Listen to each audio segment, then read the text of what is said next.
Step into video game land. Welcome to Time Time.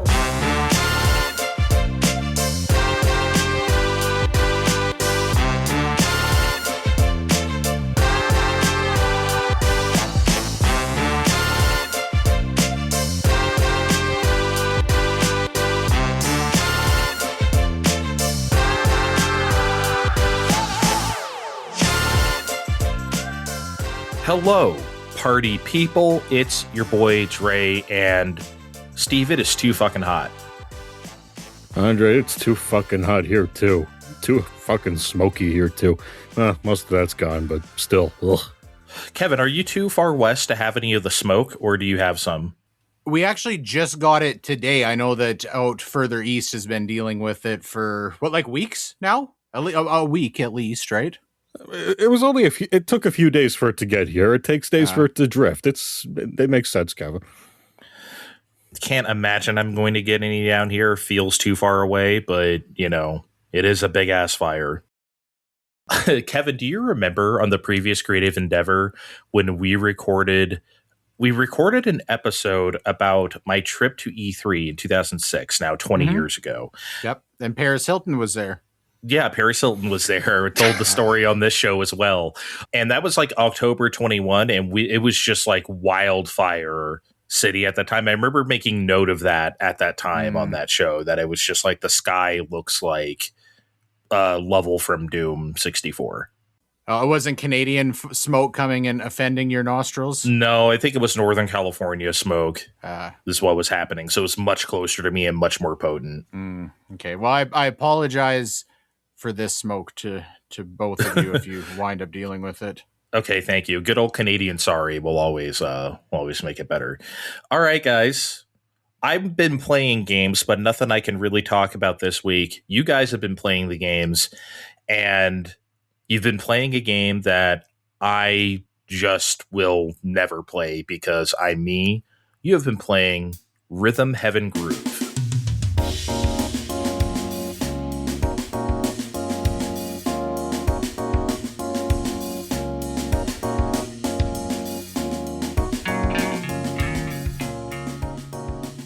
Yeah, we've been playing Rhythm Heaven Groove. It's kind of weird. I like this series, but I wonder if this is what it's like to be Kevin or Andre, because I'm not an expert player at this game. You're such a fucking rancid. Kevin, can we start the show over and exclude him? I'd rather talk about Rhythm Heaven Groove with you than have this guy insult me. I don't know. I don't feel like I'm an expert. It can be a hard game to nail down for sure. Which is to say, I only finished the game's front side and a little bit of the RPG. I'm lousy at this game. How lousy am I? Well, I've only achieved one perfect across the entire series, and that was on the Wii version during Ringside. You know the one. No, is that true? Yeah. No, is that true? Yeah.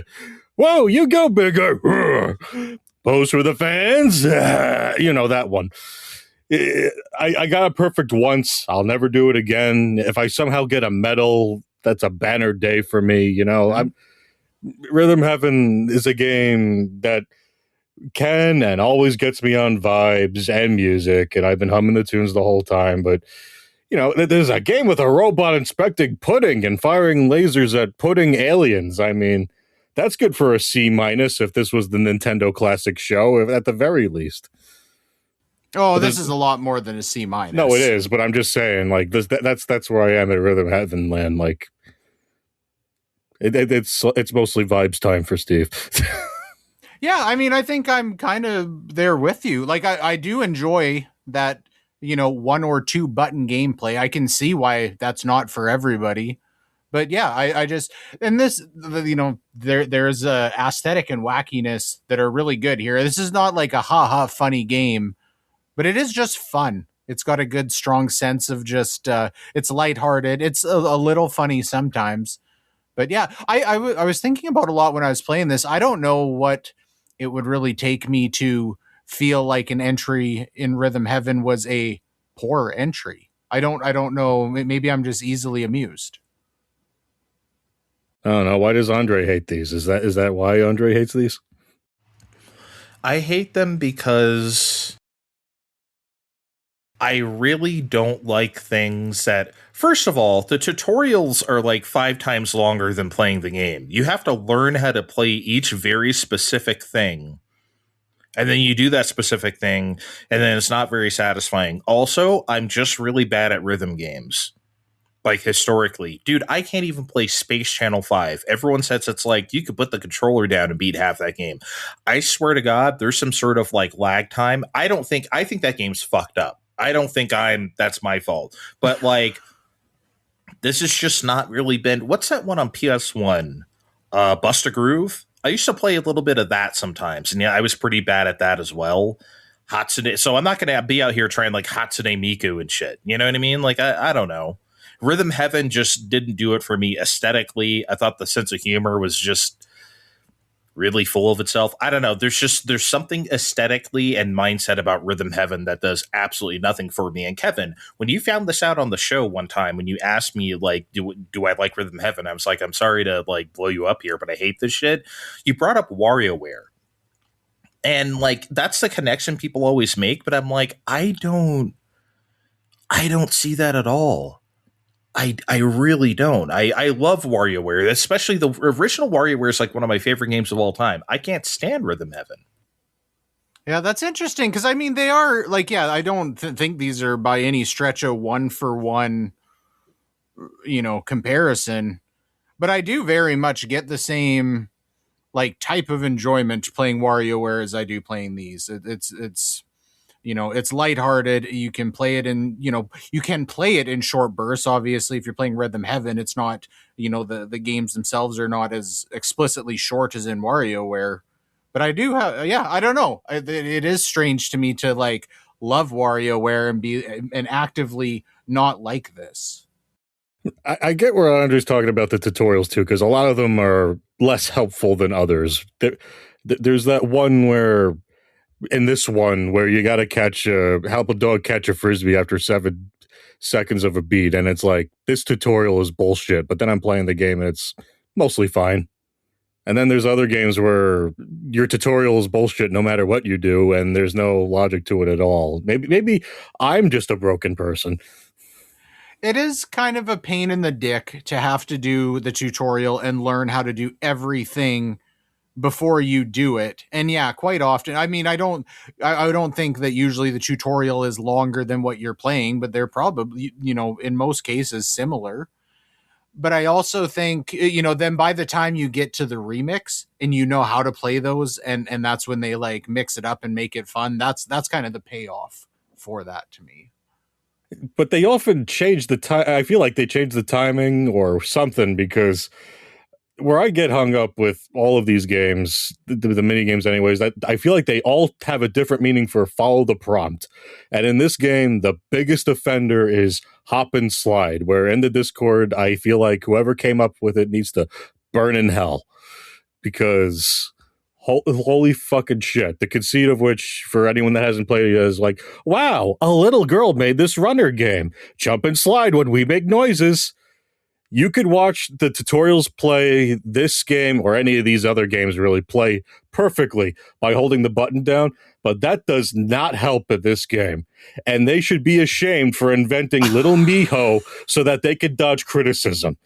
It would be like if I invented a dog shit game for the end of this podcast and I didn't own up to it by hiding behind my niece. I think you're like factually incorrect about your opinion on this one, because when you do the tutorial, the reason to do the tutorial is because you're learning the like sound prompts to be able to respond to, not that you're learning like the timing to play it, because then when you play it, all of a sudden they increase the speed by like 5 fucking times.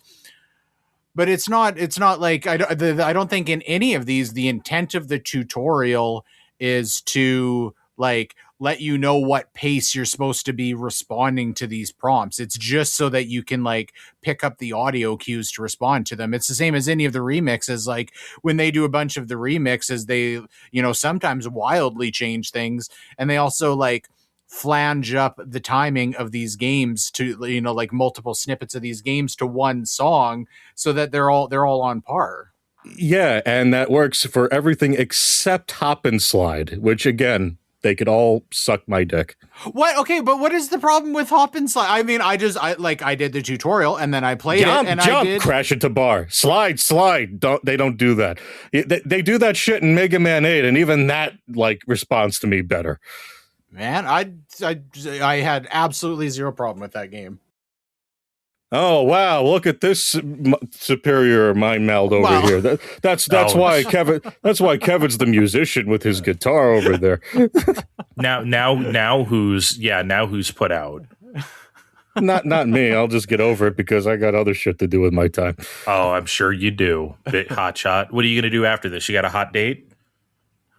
I mean, no, but I mean, I'm not gonna. I told you I ran credits on Rhythm Heaven twice. I'm good. Twice more than me. I do have a criticism of this. I feel like the presentation overall in this, and again, like the vibe is really good. The music is good. The aesthetic is good, but just like, especially like the menus, the way you select the games does leave something to be desired. It does the thing where it gives you them on the grid and then you do 5 and then you do the remix.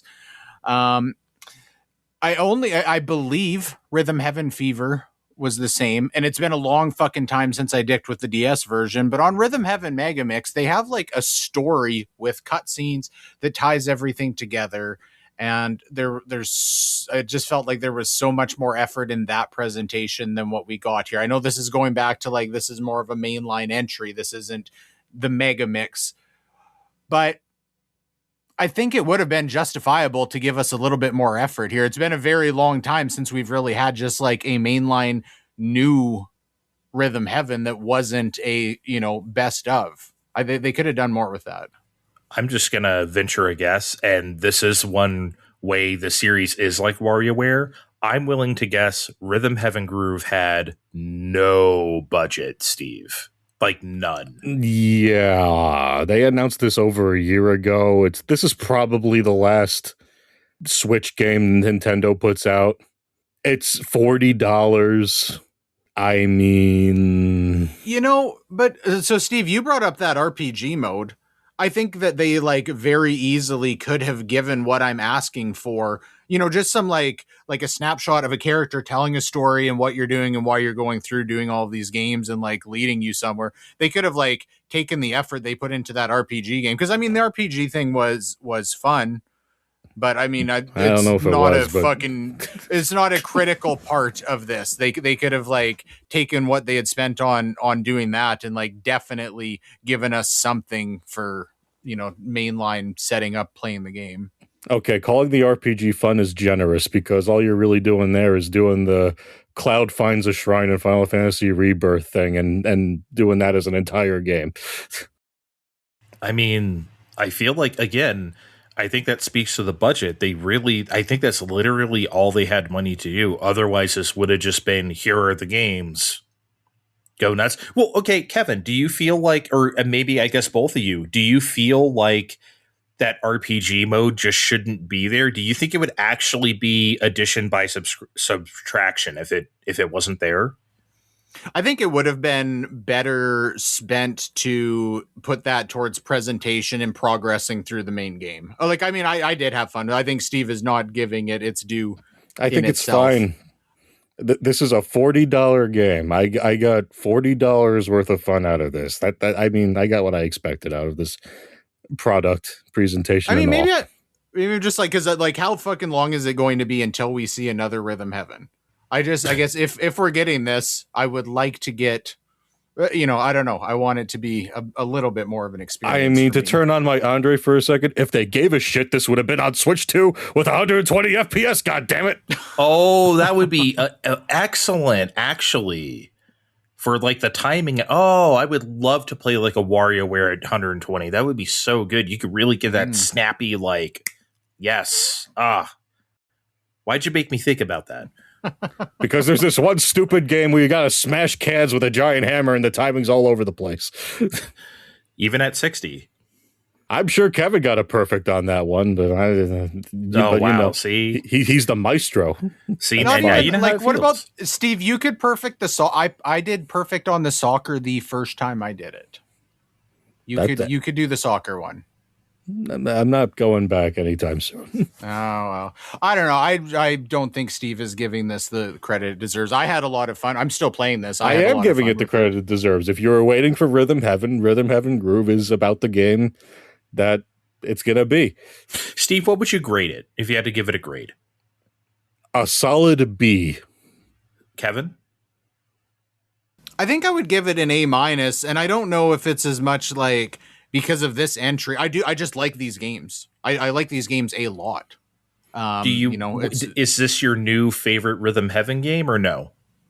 You know what? I think it's been a while since I've done Megamix, but I think I had probably more fun with Megamix than I had with this one, just because it felt a little bit like more of a like wholesome.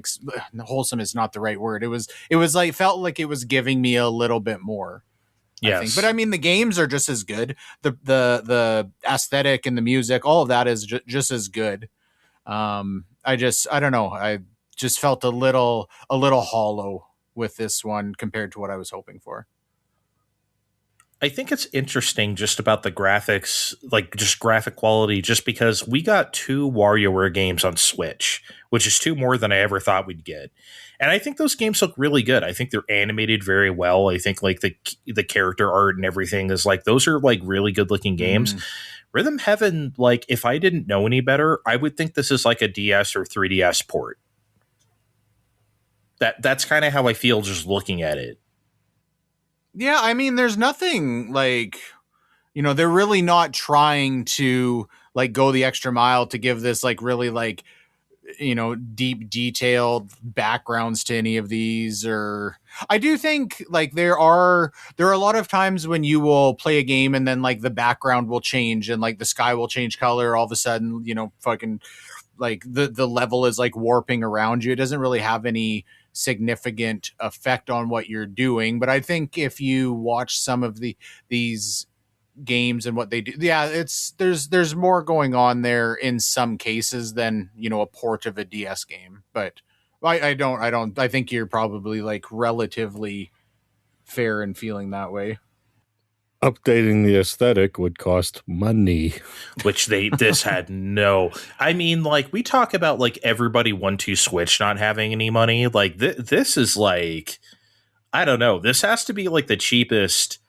I don't know. Maybe like Tomodachi Life right now. I mean, but like, I don't know. Even that feels like it has more of a budget than this. They definitely bought lunch for the Tomodachi Life staff. I don't know if they maybe they gave a box of saltines to the Rhythm Heaven people. I was gonna say club crackers. Do they have that in Japan? I'm sure they eat those. Yeah, they gotta. Yeah, I'm sure. I don't think you should only play this if you like Rhythm Heaven. I think this should draw new people in. This is a very fun time. It has. It's been selling pretty good. Is it? Yeah. Okay, good. $40. Nintendo's in a weird, I shouldn't say weird spot, but just like the tail end, like these Switch games, like I said, Tomodachi Life, Rhythm Heaven Groove. We recently had Yoshi and the Mysterious Book. We're about to have Splatoon Raiders. It's been kind of a low-key, low-budget year for them. I guess Yoshi wasn't like super low budget. I mean, but obviously like they're doing a thing there that is it's not Mario or Zelda, right? So, Splatoon Raiders is going to come out. That's just Splatoon 3 graphics deep fried again, which is perfectly fine with me. It's interesting this year, isn't it? I feel like, isn't it weird that probably the highest budget Nintendo game we're going to have this year is an Ocarina remake? I like this, though. I think we could use in future years more low budget things just consistently peppered throughout the year. I have fun with those things, and they're more interesting. We sit and we fucking talk about Microsoft, and they're always like wanting to go back to the big franchises. Like Nintendo is doing the opposite of that. We should see more of this. I agree. No, I didn't mean to. I sounded like this was a bad thing, I know you guys didn't take it that way, but to the audience, it's not a bad thing. I'm kind of glad they're doing this, Steve. A while ago, they said this was coming. guys, we're going to start looking at how we make games. So, don't be too surprised. So I think we're seeing that now, and we're going to keep seeing it as time goes on. Yeah, this might be kind of like an era where, Steve, like, think about, like, I know you're an animation guy. Think about, like, 70s Disney, right? Mhm. Well, the animation across the board in the mid 60s through the 70s, like, got really slashed, as you well know. That's when, like, Hanna-Barbera and other, like, cheap shit took over. Look, Yep. I mean, we know what the Tom and Jerry, like, the later ones from, like, the 60s and 70s, we don't even speak about those, right? I prefer not to. I mean, some of them are, like, decent, but it's just, like, you can tell, like, this has, like, a tenth of the budget that it used to.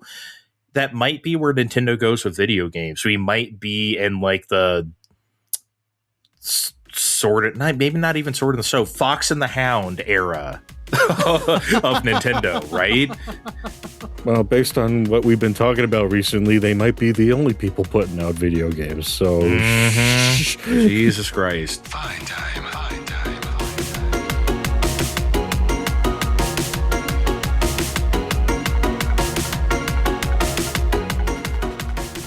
All right, well, with that, why don't I talk about a Microsoft game briefly? All right, something with, like, six. Okay, how many times more budget do you think Forza Horizon 6 has? Oh my god, yeah, it's well, for Forza, I think they were given a lunch at least once a week. That's an interesting. Well, like, if you had to put a number on that, like, what do you think the multiplier is? Because I don't think, like, 30 times the budget, like, maybe 30 times is low. Okay, if I'm estimating that Rhythm Heaven Groove cost $20 million, I mean, I'm gonna at least say 10 times, right? Because Forza at least costs 200. It probably costs more than that. So maybe 15.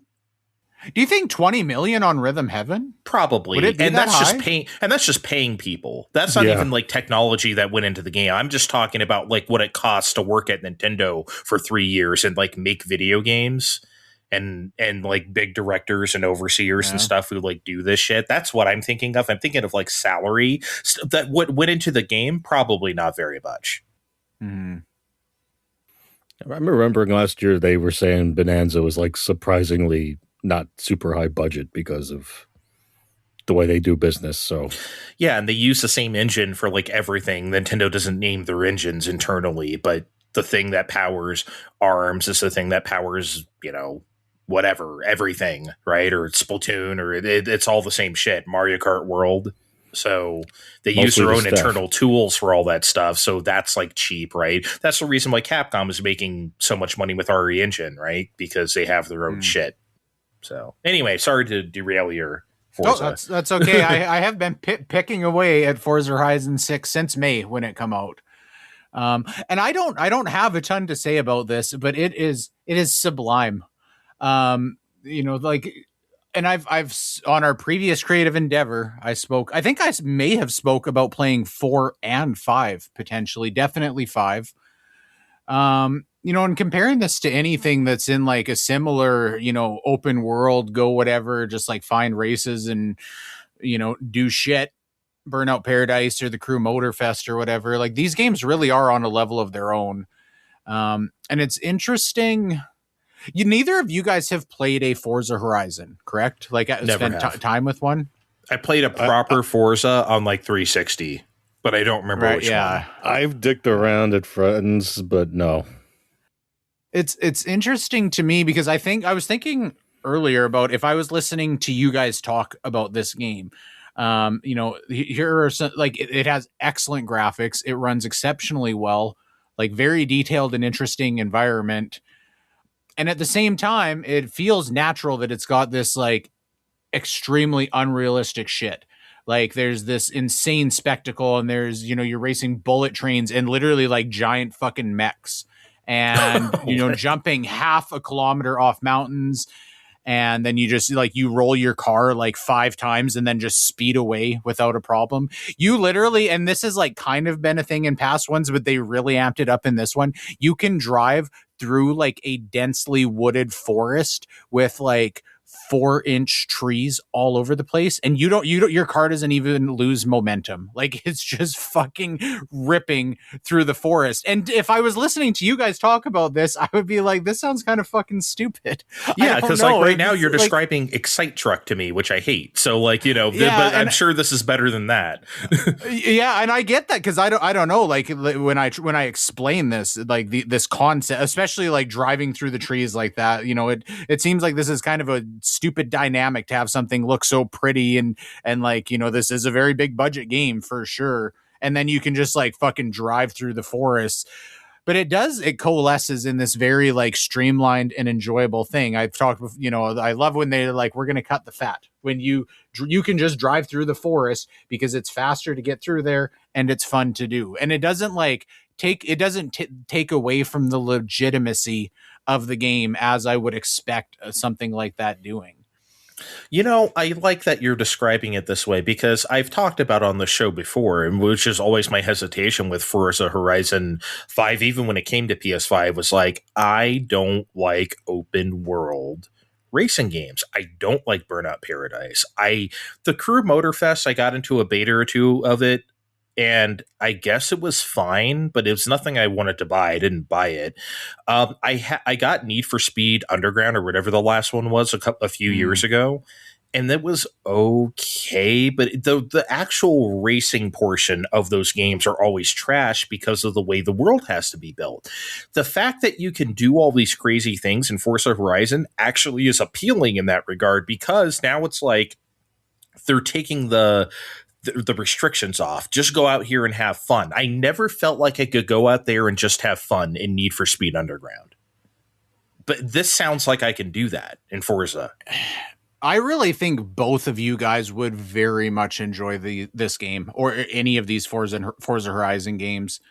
And even like you always, I feel like people always talk about this as if like the racing is cheaper than in the mainline Forza games. Now, it is 100%, like, this is not a sim racer, but I also think to, like, you know, classify the racing in this as arcadey is not accurate.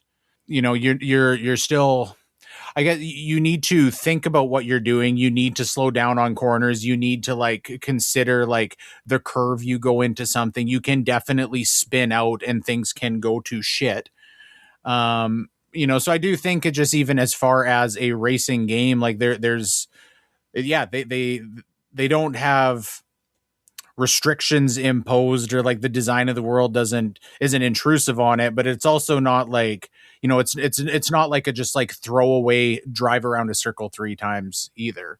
And even like the courses, there's a lot of off-road stuff. Like those courses and paths are very well thought out, and the world is very like well designed around, you know, numerous kinds of races, which is cool. Yeah, like that's always like, think about, like I said, Need for Speed or any of the ones that take place in the city, Burnout. You're only going to have one kind of race. You're going to be racing around a city. Here are these 90-degree turns, and that gets so fucking boring really quickly. Yeah. So it's just like, okay, well, here's the thing. Does Forza have that? Can you like drive around a city?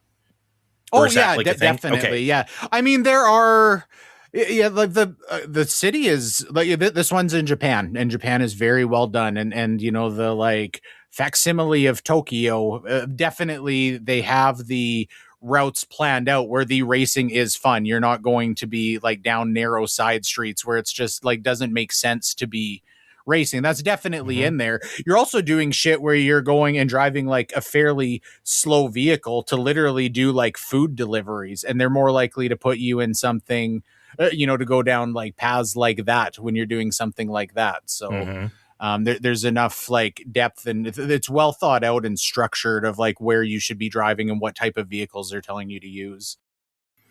This is kind of a very specific question. I don't know if you might know the answer to this, but since it takes place in Japan, which I did not know until 15 seconds ago, you know, one of my favorite things ever is Tokyo Extreme Racer. So can you go on the highway and race? Is that a thing you can do in this game?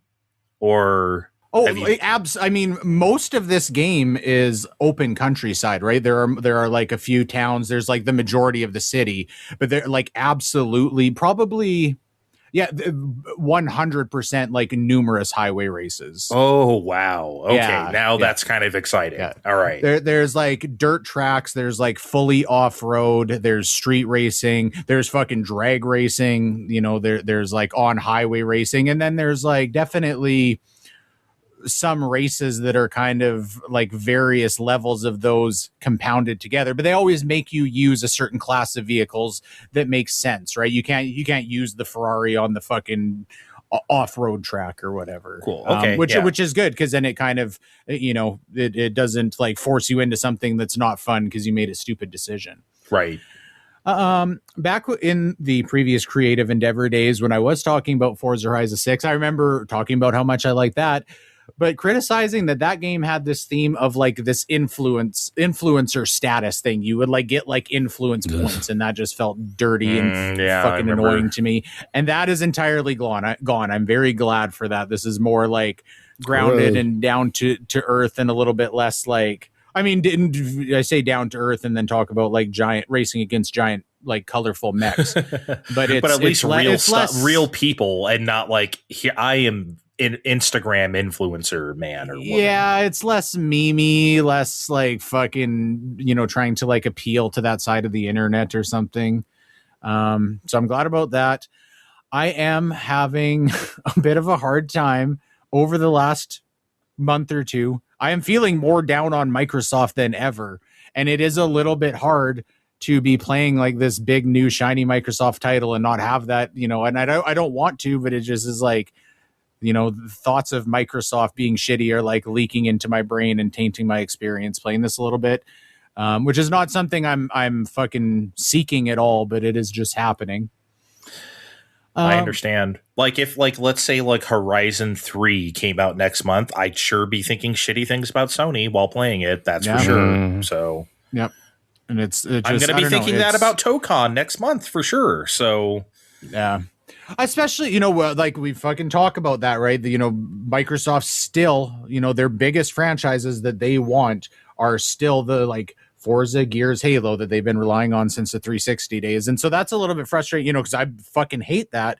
But then I'm extremely glad this exists. I'm immensely enjoying this game. I'm going to make a big statement. This is my favorite car racing game of all time for driving cars. It, like 100% is. And I think, if I think about it, before played this, I probably would have said that about Forza Horizon 5, but this is definitely better than Forza Horizon 5 even. Wow. So I'm not including kart racing games in that, but car racing games, this is my favorite racer. So you like this more than Gran Turismo 7, which we both loved. 100%. Yeah, and I mean, these are very, very different games, right? I got to a point in Gran Turismo where there was like a lot of friction, and I'm like constantly like tuning, trying to eke out that like little bit extra to like fucking get further in the story, because I'm gridlocked being able to do anything.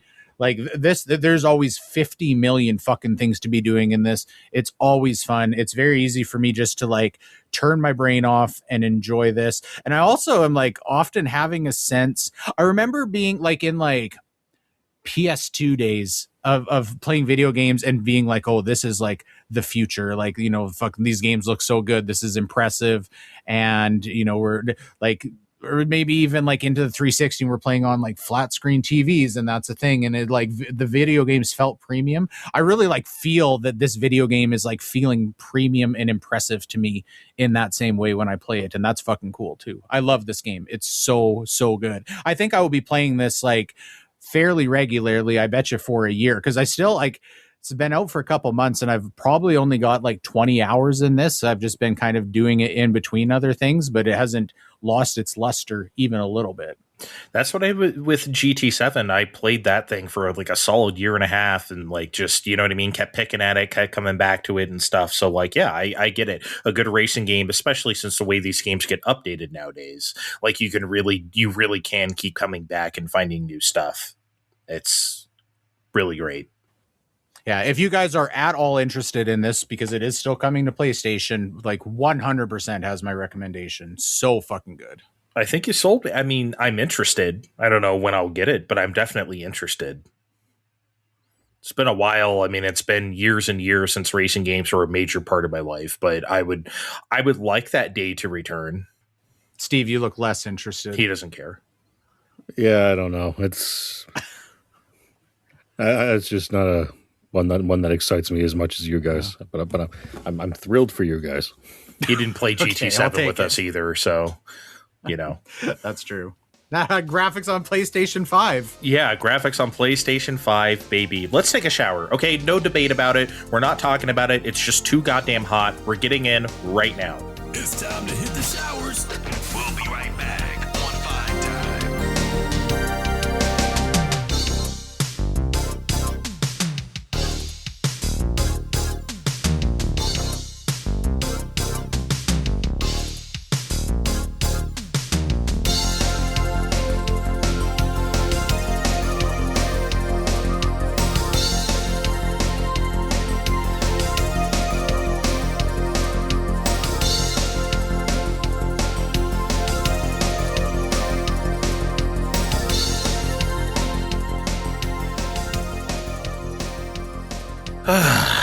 All right, we're back. You guys ever, y'all ever like get out of the shower and just sit in front of the fan naked and just like cool off? You don't ever do that? Or is that just me?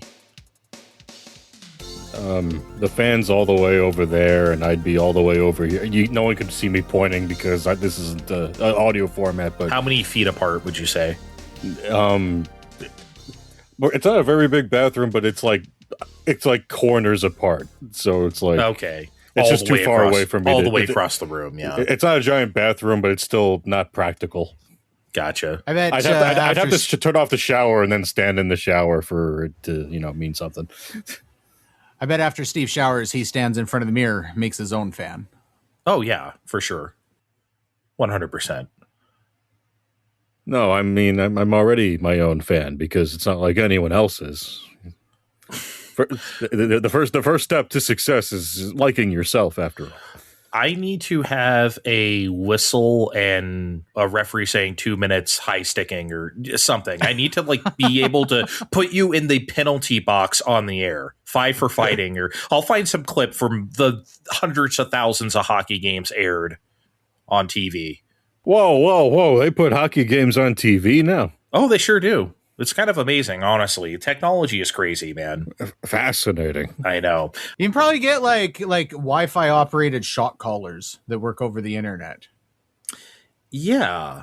You know what? Okay, you know what? I'm going to work on this. For moments like this, I feel like I need to put you in the penalty box. We need imaging for that. Oh, maybe I can ask our voice guy. Maybe when I ask for a new batch of drops, maybe I can have him say something. What do you say for like? What do you say for that? I don't know. 2 minutes for being a dick. Get in the penalty box, ox. Yeah, like I don't know. I'll think of something. Yeah, next time I go for voices, I'll ask you guys, and we'll hash it out. I'm not sure I like this stifling in my creativity. Oh, it's not going to stop you. You know that. Please. I'm not sure I like this attempt of stifling my creativity. Oh, it's not. I feel like you're going to do it more because you want the people to hear the sound effect and me to put you in jail. Yeah, I think so too. I think you're going to be encouraged. I mean, they encourage me anyway, so. Okay.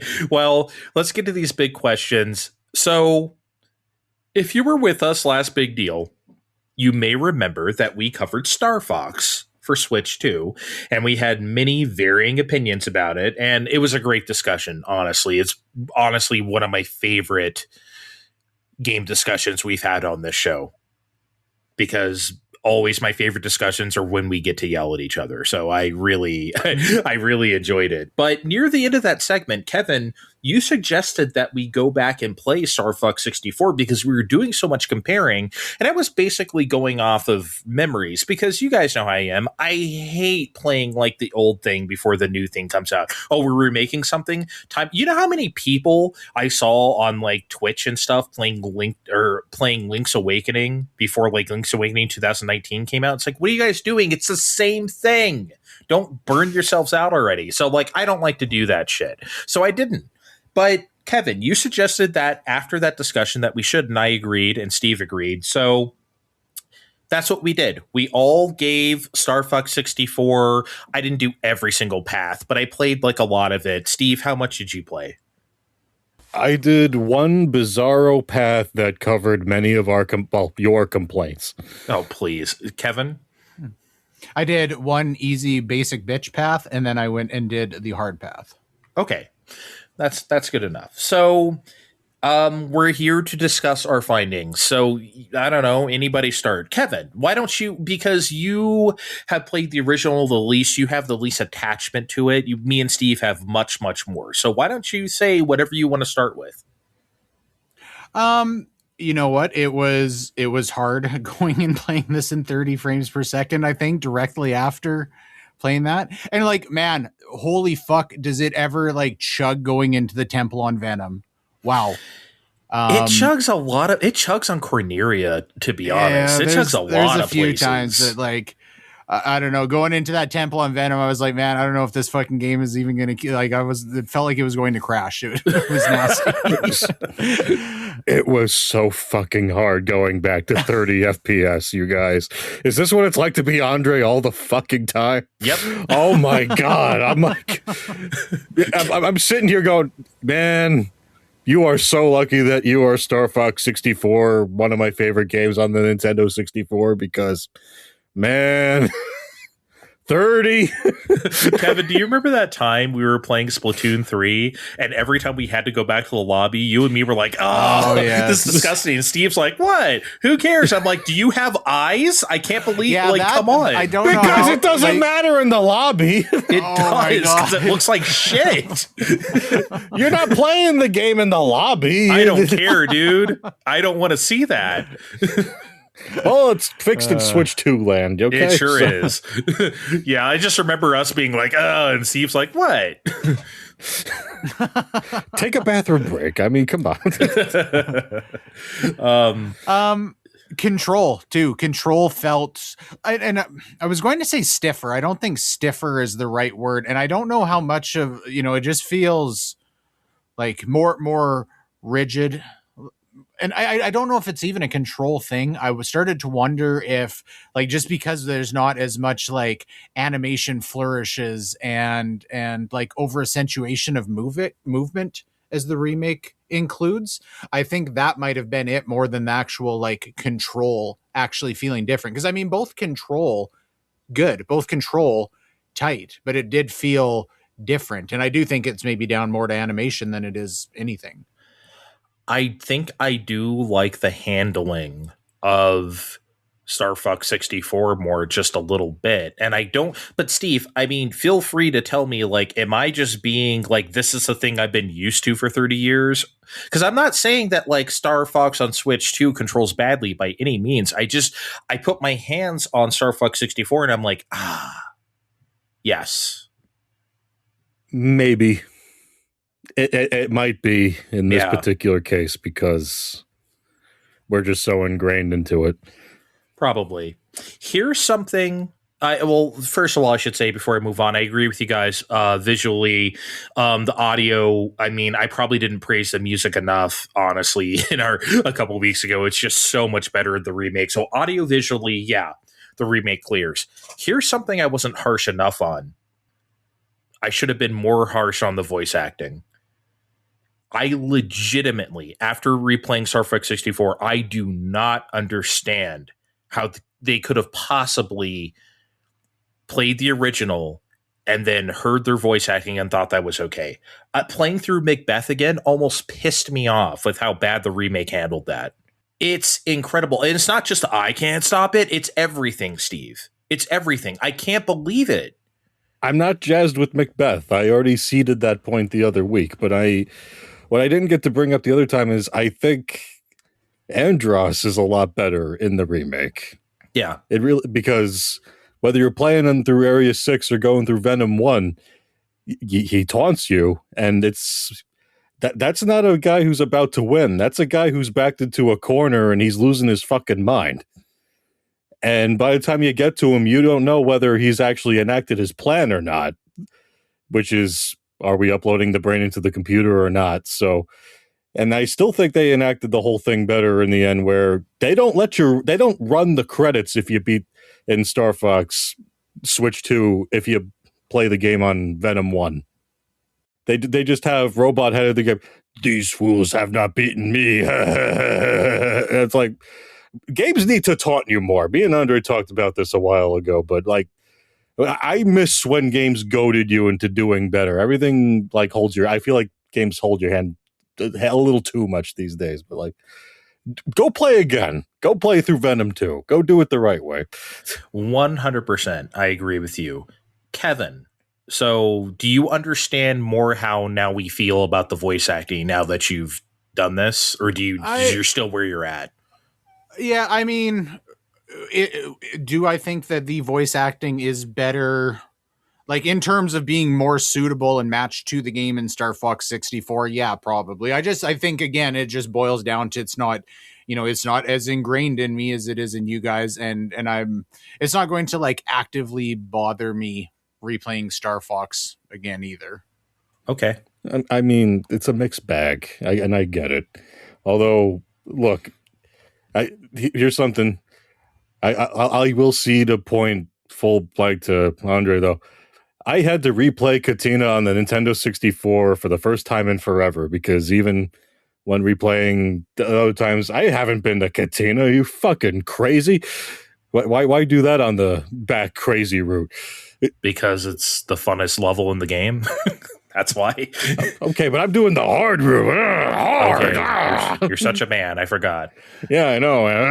With my shirt. And I compared it to the reboot and challenge mode several times for science, to be sure. Yes, Andre, you're right. Bill only declares that hatches are open one time. Okay? Yes, he does. Okay, but these hatches are also open for way longer in the remake, to a point where if you're paying attention, you could get 2 and a good chunk of a third hatch in a go, versus the original where they just go that by the time he's going, the hatches are open. I did like Bill's voice. Well, I like most of the voices better in the original anyway, but I forgot Bill was much more surfer dude, like California surfer guy in Star Fox 64. They kind of toned that down in the remake a little bit. Well, here he's the hard-nosed guy that went to the academy. I mean, he that stayed in the academy. I mean, it fits, and I think this one is like I found this to be more of a tie. Yeah, but I just kind of it almost made me laugh when I heard his Star Fox 64 voice again. Don't let any of them through. He sounded like a fucking Ninja Turtle. Like it was really Bulldog unit, head to base. Yeah, I love it. So looks like we're partying on the sun. Fox, that's one of ours. Like he sounds like, I mean, I think he's wearing sunglasses, but it sounds, if you have no visual Bill, you are assuming he is wearing sunglasses. But you know what Star Fox Remake has that 64 doesn't have? Is that Bill? Hi, Bill! And him just ducking down like, oh, geez, fuck. Yeah, that is different. I think, speaking of additional stuff, I think I am now firmly in the camp of the between level cutscenes being unnecessary. I think I said before that I was just like, they're fine. They don't bother me. I certainly don't watch them every time. I think I want to know less about Star Fox. I think the less I know, the better. I mean, because I think that was kind of the thing people said about Star Fox Command. It's like, we know way too much about these stupid, I did not need to know every detail of Fox and Crystal being, on again, off again or whatever. I don't know. I feel like once you know too much about these critters, it kind of falls apart. Nah, I like I brought it up the last time. Give me all of the dumb space opera shit with this thing. Give me all the space opera shit, but give it to me in the game. I don't need it really outside of the game. We got to have the little bit these days. That's the way we make a game in 2026. I guess so. You guys can agree to disagree. I'm gonna give since Steve made a concession to Andre, I'm gonna make a concession as well. We were talking last show about your feelings on a lot of the visual indicators or the sound indicators. 100%, like going back and contrasting, the N64 game is easier to read and respond to. And I don't even we talked a lot about the health bar and the sound, and I was still monitoring my health bar visually when things were getting intense on N64. And I think my brain is just not conditioned like yours is to listen for that sound. But in general, I had a better idea of what was hitting me and when it was hitting me and figuring out what I should be doing differently in StarFox 64. And we were talking about animation flourishes and everything, right? The new game looks very pretty, but I think in general, all of that does make it slightly messier to read. I agree. And this is something I should have said about when I said when you do a barrel roll and you don't deflect the bullets anymore, they kind of just disappear. The reason also why that's important that they have that is because, again, in the remake, there's very little feedback whether you're getting hit or not. The hit flash isn't the same. When you're shooting the train on Macbeth, that thing's flashing. That doesn't really happen in the remake nearly as much. So it's that's another thing. When you get shot in Star Fox on Switch 2, you don't really, it's sometimes I was okay, did I deflect those or did it hit me? I literally couldn't tell sometimes. That is not a problem in Star Fox 64.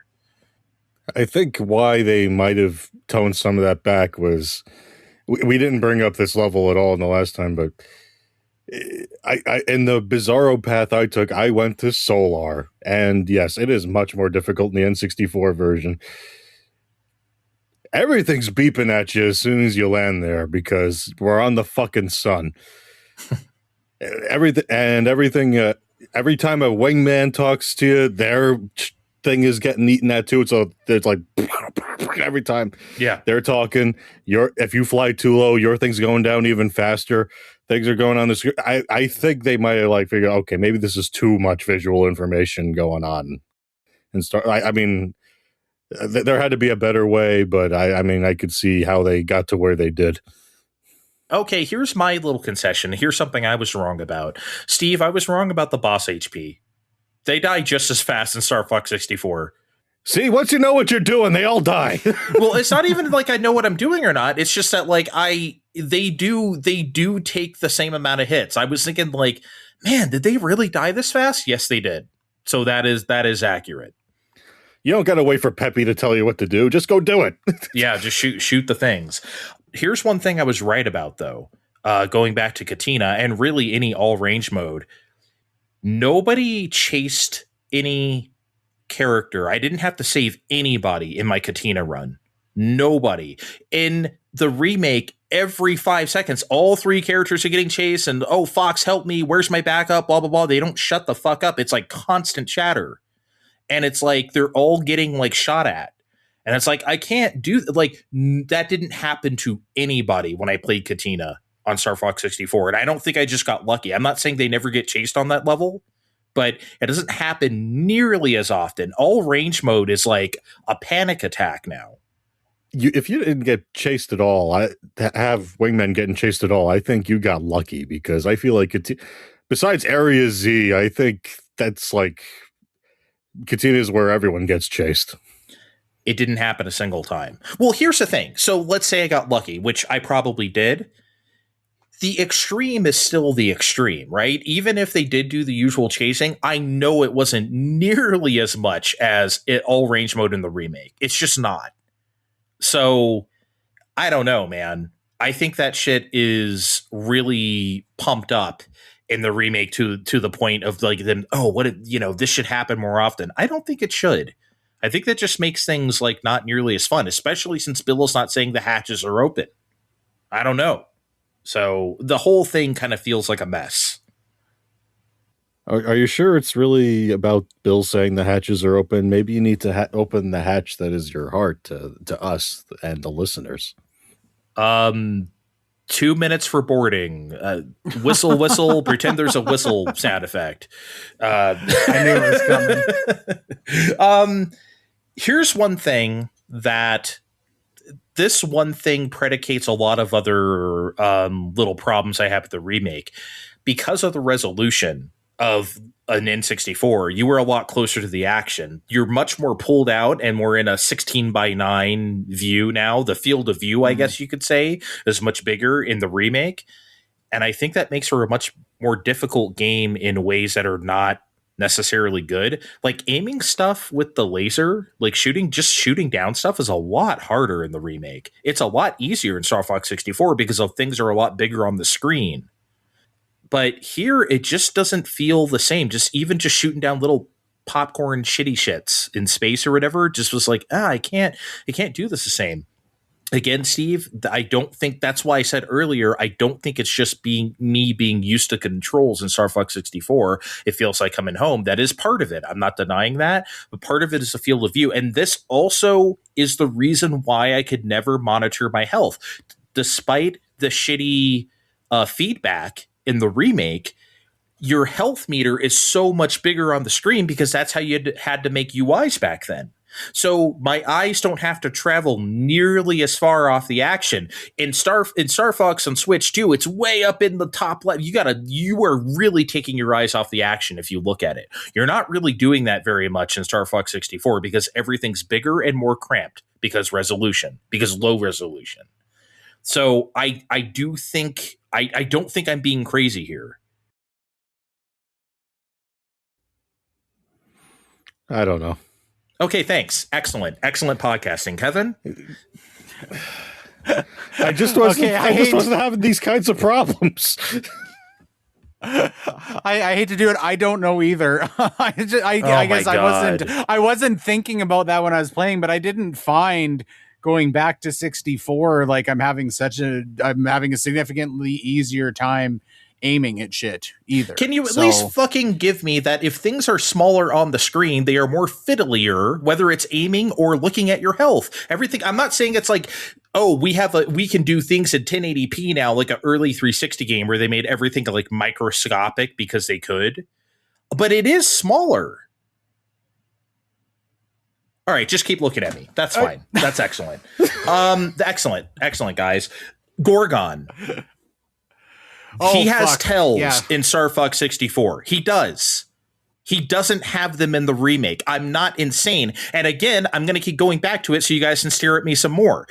The pulled out view means that because like in StarFox 64, he's on top of your ass. He's like right up in your face. He's like pushed way back in the remake. He's not nearly it doesn't feel as close to the camera. So not only that, and like he has like that without the tells makes for like a hellacious play, Kevin. Yeah, I think that the tells were a lot more than like distance for me. We talked a lot about the arms last time, and I did feel like in the new game, the arms were fucking bullshit. I had no idea where they're coming from. In 64, he clearly will like put up the arm at a diagonal and then it will like come towards you on the screen. It's not always easy to avoid, but you can see where it is coming. That is not a thing on the new game at all. Thank you. I knew I wasn't crazy about that, Steve. I don't know. The arm comes towards me and then I veer to the left or the right. Okay, I'm sorry. You have the Monado and you can see which way it's coming. Maybe you should let me borrow it sometime. I don't know. I was just really thinking about it on the new game, and I didn't feel at all like there was no indication where it was coming. It's just like all of a sudden it's fucking in front of you going through the ship with zero suggestion of I should go left, I should go right. There's not even an indication of like having a chance to try and get out of the way because it doesn't. But you just said it was bullshit on the N64 version too. So no, I mean I said it's not always easy to avoid on the N64 version, but you 100% it gives you an indicator of like the diagonal that it's going to be tilted at before it comes at the screen. And I don't think that was a thing on the new game at all. And I did that fight over and over and over because I kept fucking dying and I was really trying to pay attention to how to avoid those goddamn arms and couldn't. And he's gonna keep telling us, oh, just avoid it. Peppy should be alive so he can tell you, as if that goddamn rabbit tells us shit. Well, no, I all he really does say is watch out for the arms, because Gorgon is the trust your instincts. You've made it this far. You figure it out. Fight. Okay. Oh, we'll figure it out. All right. We'll figure it the fuck out. That's for sure. I think you're factually wrong on this one, Steven. He is. Like, big time. Yeah, I'm kind of tired, so I'm not going to fight with you people on it anymore. If you all had a hard time with it, that's okay. I want to talk about StarFox 64 graphics for a minute. And then not in a comparison sense. I do think I didn't, I have played this before. I have not appreciated how good graphically this game looks, because like with that hardware and like just in that generation overall, PlayStation 1 included, like I just feel like the way things were done at that time, it was hard to be like aesthetically intentional, because the limitations are just like very glaring in a lot of cases, where it's, not that it's impossible to try to have a direction aesthetically, but it's kind of overridden by the limitations.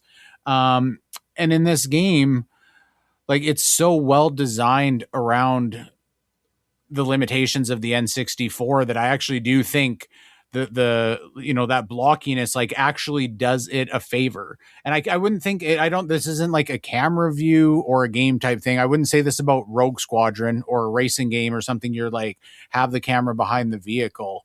But I don't know. I think it's almost unique to StarFox 64 how well it handles the N64 graphics to that degree. Or am I just having rose-colored glasses in retrospect? It's one of the best looking games on the system. If I were making a top 5, it'd be in there. I don't know if I'd say it's the best looking one, but it's definitely way up there. And since I will never pass up a chance to shit on Ocarina of Time, this is the reason why I always get pissed when people defend that game being 20 frames a second. Oh, it's an N64. We could only do this and that. Bitch! Look at StarFox 64. Look at Mario 64. Look at like any of the games Nintendo put out before that. I'm sorry, but no, they ran out of time and they had to put the game out.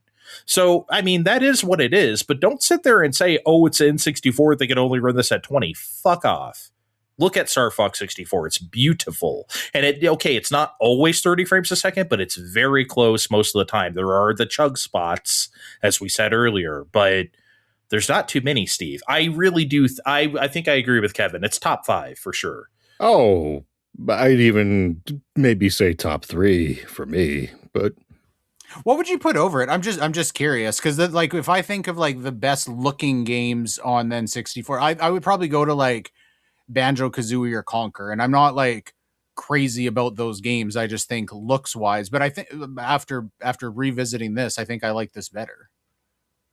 I'm partial to Sin and Punishment off the top of my head, but I don't know what I'd put more than that even. See, I would say Yoshi's Story, but that's also not like a 3D. I mean, that's kind of different, I guess. Mm. See, I keep thinking aesthetically, and that's why I keep like trying to discount. I really don't like Banjo-Kazooie aesthetically, but on a technical level, I mean, obviously it's pretty proficient. F-Zero X is a really good looking game to me. So I don't know. F-Zero X would be up there. Sin and Punishment. I think Steve's on to something with Sin and Punishment as well. I mean, you put us on the spot here, Kevin. We were just comparing Star Foxes. Now we're going to talk about graphics on N64. Graphics on it's a good ass question. Graphics on N64. It really is. See, on a technical level, it's kind of a mess, but I really like what Body Harvest is doing, like visually. But like honestly, it looks like a launch game. It really, I don't know. Yeah, it's got a cool vibe. Yeah, it sure does. But I wouldn't like say actually graphically, I don't think Body Harvest is. I'd put Banjo impressive. At 4 or 5. Doom 64. I haven't played enough of Doom 64. I need to fix that. I mean, I think Doom 64 like captures the look of Doom very well. I like that it did its own, like, I love all the redesigns of, the way the monsters look so much that, and I like that they like 3D environments, 2D characters still. I think that's like very appropriate.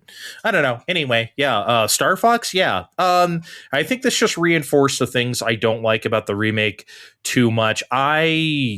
Obviously, I said it then and I'll say it again now. I think it's definitely worth my $50. I'm glad I played it. I don't dislike it by any means, but it definitely, like, again, it's hard to justify to the common person paying, like, hey, pay $50 for this remake when you could pay $50 for a Nintendo Switch online subscription and play a better version. It's just so hard for me to like recommend it to people who aren't sickos.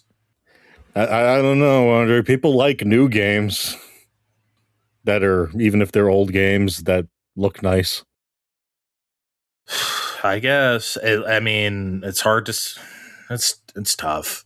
Even in my dotage, I'm kind of liking old games that are kind of new games. Yeah, I think about if I like was going to try and get my son to play a version, like he would, like 100% without question, he would want to play the new one. I think just like modern graphics are, and I'm not saying that's justifiable. I think there's a lot of things that he doesn't appreciate that he should, but there are a lot of people that would just value that graphical overhaul and just look at Star Fox 64 and be like, this looks fucking old. And that's all they'd get out of it. Yeah, I guess so. But then there's also like increasingly more kids just playing God knows what on whatever, and just graphics aren't a concern to them. I guess it really just depends. But I think more than ever, we are in an era where the common person doesn't give a shit versus like, ooh, shiny, because it's more harder than ever to impress somebody with graphics, I think. Andre, if the children are playing any Star Fox instead of Roblox, then it's an okay situation. Fine time.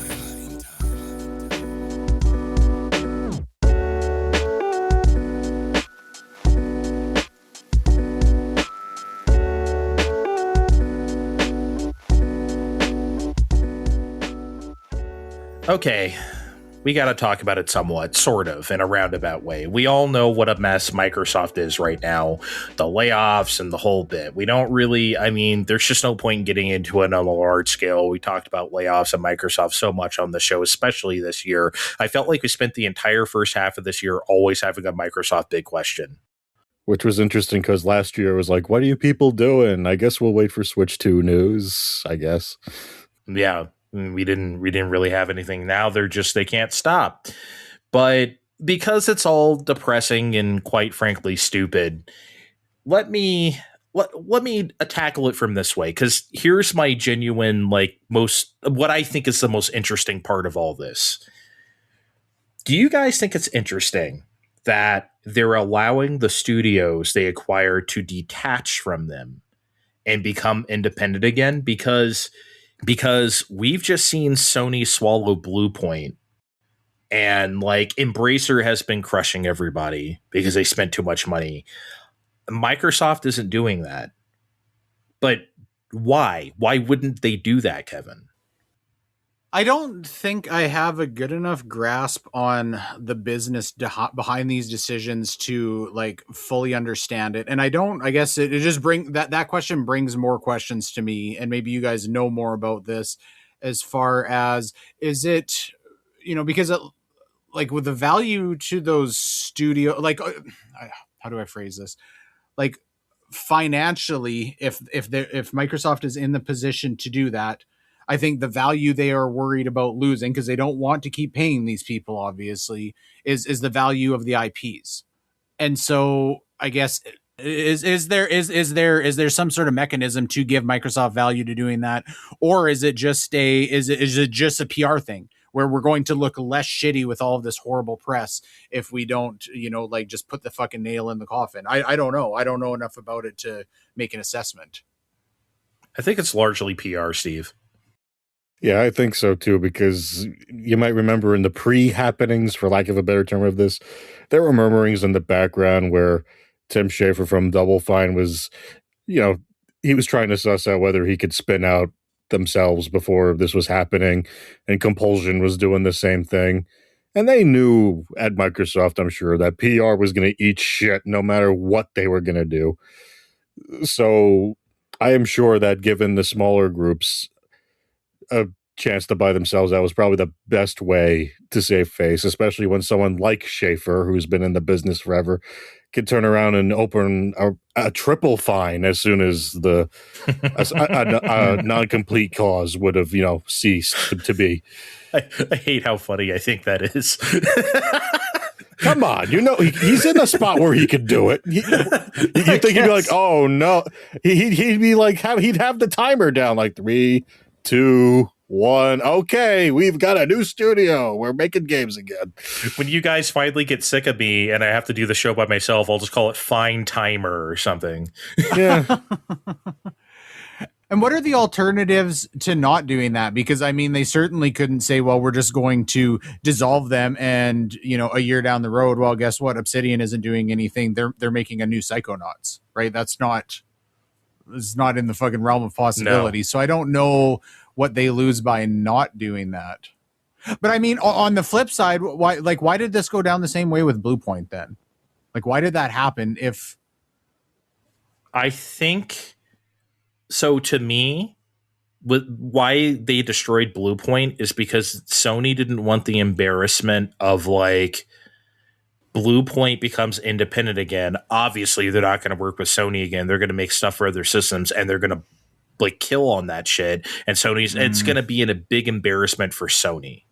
I think they literally shut them down to save face. I think they decided that the PR hit one time we shut down Bluepoint Games is over the next 15 years of Bluepoint Games making stuff for Switch 2 or whatever and being like, holy shit, Sony, you fumbled the bag, you dumb bitches. Like, I feel like they decided the better PR hit was to just rip the Band-Aid off.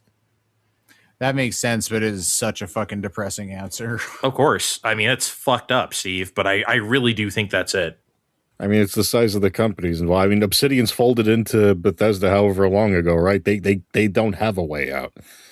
That's why, and you look at Rare, there hasn't been a stamper there in decades. So, they're stuck making Sea of Thieves forever. Yo ho. So yo ho ho.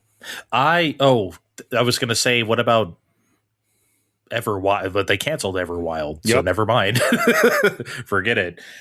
You mentioned earlier when you were talking about Forza, Kevin, you were talking about like, Microsoft's been so shitty lately and I can't get that out of my head, even though I enjoy Forza Horizon 6. Ever since they shut down Bluepoint, I have really not thought of Sony in any other light but that. I think that's one of the most fucking wasteful, disgusting things. I mean, there's been a lot of things these last 5 years, but to me, that is just insane. I don't think I'm going to get over that for a long, long time. So I think Microsoft killing Double Fine of all things, or even Compulsion, that's just not recoverable, I think. Yeah. Well, and I do think, I guess going into these situations, before Bluepoint, Sony had a lot more social license to lose than Microsoft does at this point. Why don't we I kind of had a thought, as I was entering this big question, why don't we do second parties anymore? We don't do that anymore. Why can't that work today? Why couldn't Steve, Double Fine can just be a second party to Microsoft like Rare was to Nintendo? I don't understand. Why did they have to spend all the capital to buy them?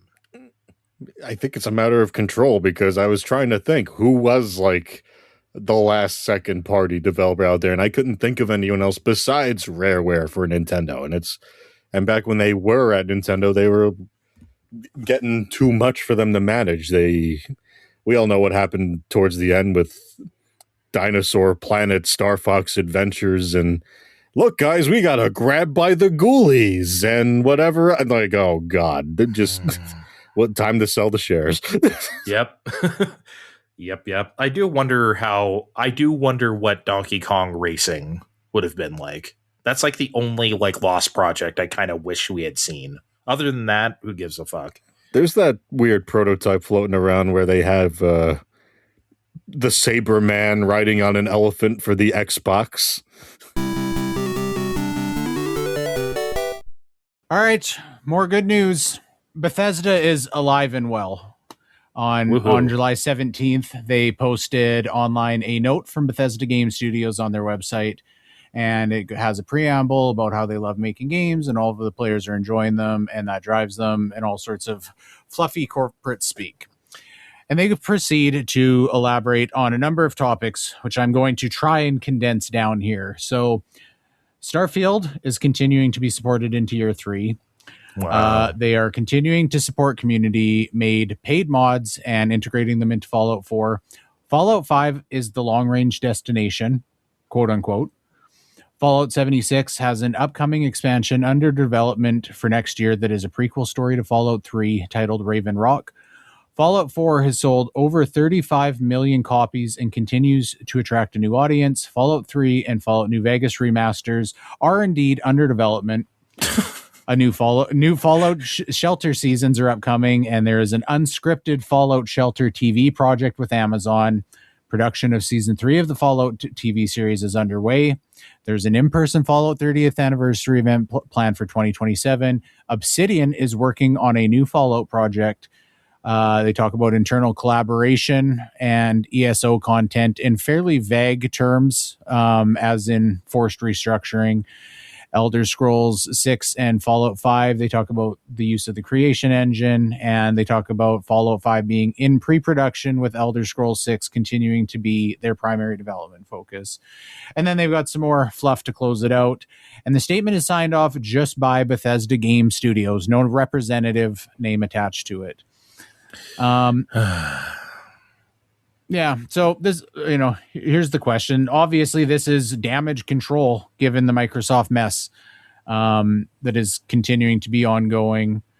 Do you guys think that the Bethesda release in this format was pushed by Microsoft, or do you guys think Bethesda wanted to do this to try and get in front of something? And then I'm also do you guys think that issuing this statement in this format did what they were hoping it would do as far as public perception at all? I don't think so. Do you guys remember I reskeeted this myself? I quote skeeted it, talking I've been saying this about Resident Evil 4 for forever, but the skeet was something about, hey, you ever feel like something you love is losing its identity? And then everyone yells at you about it because whatever. And I think they were talking about Fallout. And I kind of agree. So here's the thing, and I'm just looking over the bullet point list of just the dizzying amount of stuff that you said in there. Oh, by the way, Fallout 3 and Fallout New Vegas are being remastered. Oh, let's move on to these other 1,400 other things. What? What's happening? And the first thing after that, so you said new Fallout Shelter seasons upcoming, an unscripted Fallout Shelter TV series, and production of season 3 of the Fallout TV series. Now, before that last bullet point, I would have thought that show was called Fallout Shelter. So Fallout Shelter is something else. What the fuck is Fallout Shelter? Yeah, well, Fallout Shelter is the mobile game, right? The 2D fucking underground management thing. So I'm assuming that, and they're talking about this being, I think this is going to be a reality series where they put people down in a fucking bunker in teams or do something like that. I played Fallout Shelter for about a week before giving up on that. I think, okay, so I've played Fallout Shelter before. It's fine, but not really my kind of game. It seems fine for what it is. One, I didn't know that was still going. Two, they have seasons. It's a fucking mobile. I don't know, man. I guess everything has seasons nowadays. What am I saying? So they don't understand that doing a Fallout Shelter, real world Fallout, real world, the MTV show Real World, in a fake Fallout setting is cheapening their product. I mean, do they just, I guess who gives a fuck now, right? But that is insane to me. Who greenlit this? Todd Howard himself, probably. I mean, you could probably say the same thing about Fallout 76. I think that is doing so much harm. Like, I get it. Like, they need to make a success out of the thing. It started off in such a bad place, and they keep it going. And I'm sure it makes a lot of money for them now. At the same time, like, Steve, at some point, and Steve, I know you don't give a shit about Fallout, really, but like, excuse me, but I sort of like Fallout. what have you played? I forget. I've actually played 1 and the tactics game pretty thoroughly. Okay, back in their time. I actually need to play more modern ones. All right, but like, it's so, I don't even know where to begin. It just feels so fucking cheap. There hasn't been a Fallout video game worth talking about in 10 goddamn years. And I don't, go ahead. I'm sorry. I'm very verklempt right now. No, I mean, I'm looking at this too. Like, Fallout 5 is a long-range destination. What are you doing now? Remaking Fallout 3 and you mean the games are on sale all the fucking time? I got New Vegas for $1. Yeah, on Steam. I got it for $1 too, and I played that game 7 Ways to Sunday. I bought it for $1 too because I didn't have it on Steam. Because why wouldn't I? It's 99 cents. What are you gonna do that I'm not gonna get for $1? I don't know. You guys, okay, so you guys played the Oblivion remake, right? And you seem to have enjoyed that, but like, it's not like, I mean, at the end of the day, Oblivion is still Oblivion. Like, it didn't like change your life. I'm sure you guys enjoyed it. It sounded like you enjoyed it from talking about it here on A Big Deal, but like, it was also included with a Game Pass subscription I had at the time. Mm-hmm. And I'm sure, Kevin, you played it the same way because you have your little scam going. Yeah, well, my scam is over. I no longer have Game Pass, but at the time it was. Yeah, but I mean, I played that for like 10 hours. I did not like massively sink my teeth into that and get 100 hours out of it by any stretch. I don't really get, and like the whole, the reason why I said there hasn't been a Fallout game in 10 years worth talking about worth a damn is that like, I love Fallout. That's not something I really get to say very much on the show because there hasn't really been anything worth speaking about. New Vegas was so fucked up at launch that I got stuck inside of a casino off the strip for like 6 weeks. I could not leave this place. The outside world would not load. I had to wait for a patch. I had to wait for the first big patch that came with, what is it, Lonesome Hearts, whatever that first DLC is called. That's when I was finally allowed to leave the casino. And it's still one of my favorite games of all time. I got stuck inside for 6 weeks.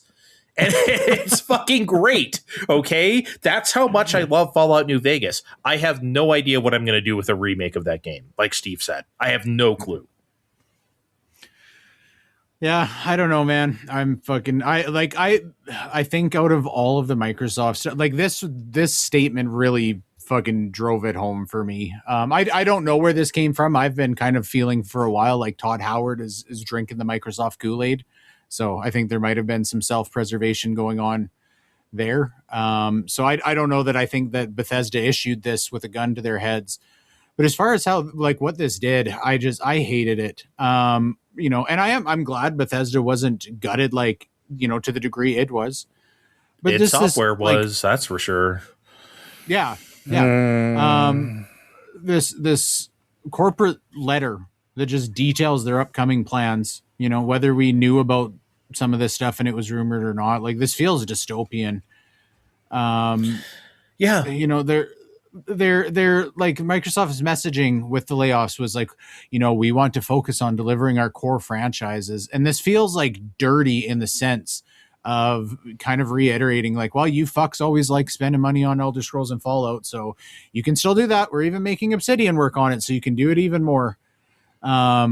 I don't know. I feel like I keep like losing respect for like so many game companies or like personal investment and it kind of just like sticks Bethesda on that same list. And that fucking sucks. That fucking sucks. I would have loved for Elder Scrolls 6 to come out and just be like super jazzed about it. And I think if Elder Scrolls 6 comes out in like 2028, 2029, it's still going to feel tainted from this situation. I don't know. It's ass.